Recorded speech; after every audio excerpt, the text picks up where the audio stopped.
Assalamualaikum warahmatullahi wabarakatuh. Kami dari kelompok 4 dengan tema pembahasan fungsi logik. Di sini kami akan membawakan hasil kerja kelompok kami.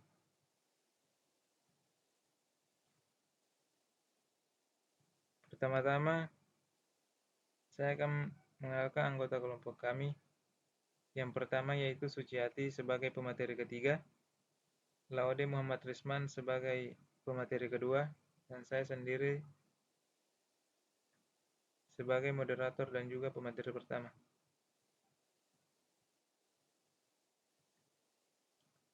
Pengertian fungsi logik. Fungsi logik atau logika samar adalah suatu metode pengambilan keputusan yang memungkinkan penanganan ketidakpastian dan ketidakjelasan dalam sistem. Ini adalah pendekatan matematis yang menggunakan nilai keanggotaan untuk menggambarkan tingkat kebenaran suatu pernyataan. Sejarah fungsi logik. Perkembangan logika fungsi tidak terlepas dari perkembangan logika konvensional. Perkembangan logika tidak terjadi dalam waktu yang singkat. Logika dan pengambilan kesimpulan telah mengalami evolusi selama ribuan tahun. Ide dasarnya tetap sama, tetapi metode yang dipergunakan yang mengalami perkembangan. Berbicara tentang logika tidak bisa dilepaskan dari seorang tokoh Yunani kuno yang banyak mengembangkan dunia ide. Aristoteles adalah seorang ahli filsafat Yunani yang sering disebut sebagai bapak logika, lebih tepatnya logika biner. Aristoteles bukanlah penemu logika, tetapi ia adalah orang pertama yang memulai menulis ide-ide dan aturan yang kemudian sering disebut proses logika. Aristoteles menulis buku berjudul Organon, Instrumen atau Alat, yang berisi analisis prior dan posterior. Aristoteles mendeskripsikan apa yang sekarang kita kenal dengan metode silogisme. Silogisme adalah sebuah argumen, sementara argumen adalah pernyataan yang digunakan ketika kita mendeskripsikan sesuatu secara logis. Sejak saat itu, logika dipakai sebagai pemodelan proses pengambilan kesimpulan manusia.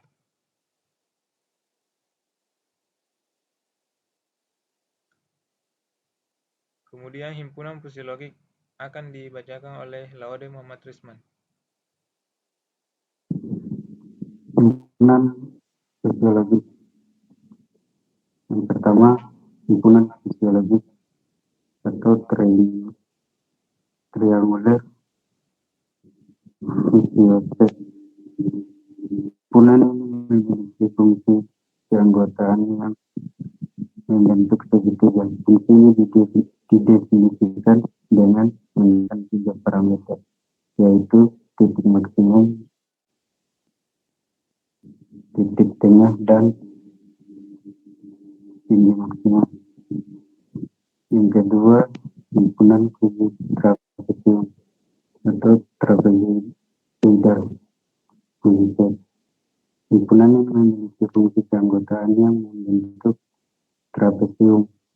Fungsi ini didefinisikan dengan menggunakan 4 parameter, yaitu 2 titik maksimum dan 2 titik tengah.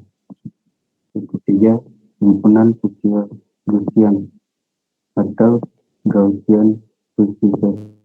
Himpunan yang memiliki fungsi keanggotaan yang berbentuk kurva Gauss. Fungsi ini didefinisikan dengan menggunakan 2 parameter, yaitu pusat dan lebar distribusi Gauss. Himpunan Gaussian atau LHC. Himpunan memiliki fungsi keanggotaan yang membentuk bentuk L. Fungsi ini didefinisikan dengan menggunakan 2 parameter, yaitu maksimum dan titik tengah. Himpunan fungsi P atau fungsi Z. Himpunan yang memiliki fungsi keanggotaan yang membentuk bentuk P. Fungsi ini didefinisikan dengan menggunakan 2 parameter, yaitu 2 titik tengah dan tinggi maksimum. Himpunan fungsi Z atau fungsi Z. Himpunan yang memiliki fungsi keanggotaan yang membentuk Z. Fungsi ini didefinisikan dengan menggunakan dua parameter, yaitu dua titik maksimum dan tinggi maksimum. Selanjutnya akan dibaca bersama-sama.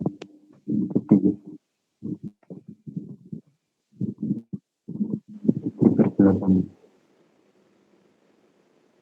Adapun keunggulan fuzzy logic, yang pertama yaitu konsep logika fuzzy mudah dimengerti. Konsep matematis yang mendasari penerapan logika fuzzy sangat sederhana dan mudah dimengerti. Yang kedua, fungsi logik sangat fleksibel. Yang ketiga, logika fuzzy memiliki toleransi terhadap data-data yang tidak tepat. Yang keempat, logika fuzzy mampu memodelkan fungsi-fungsi non-linear yang kompleks. Yang kelima, logika fuzzy dapat membangun dan mengaplikasikan pengalaman-pengalaman para pakar secara langsung tanpa harus melalui proses pelatihan. Yang keenam, logika fuzzy dapat bekerja sama dengan teknik-teknik kendali secara konvensional. Yang ketujuh, logika fuzzy didasarkan pada bahasa alami. Aplikasi yang menggunakan logika fuzzy: basis data yang didasarkan pada logika fuzzy, data letak publik yang didasarkan pada logika fuzzy, sistem pembuatan keputusan di miliarder yang didasarkan pada logika fuzzy, pembuatan games yang didasarkan pada logika fuzzy, dan lain-lain. Yang kedua, ekonomi seperti pemodelan fuzzy, ada sistem pemasaran yang kompleks. Yang ketiga, psikologi seperti logika fuzzy untuk menganalisis kelakuan masyarakat, pencegahan dan investigasi kriminal dan lain-lain. Saya kembalikan ke moderator.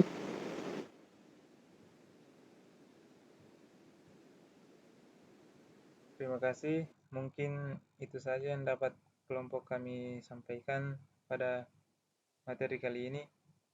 Mohon maaf atas kekurangannya. Wassalamualaikum warahmatullahi wabarakatuh. Waalaikumsalam.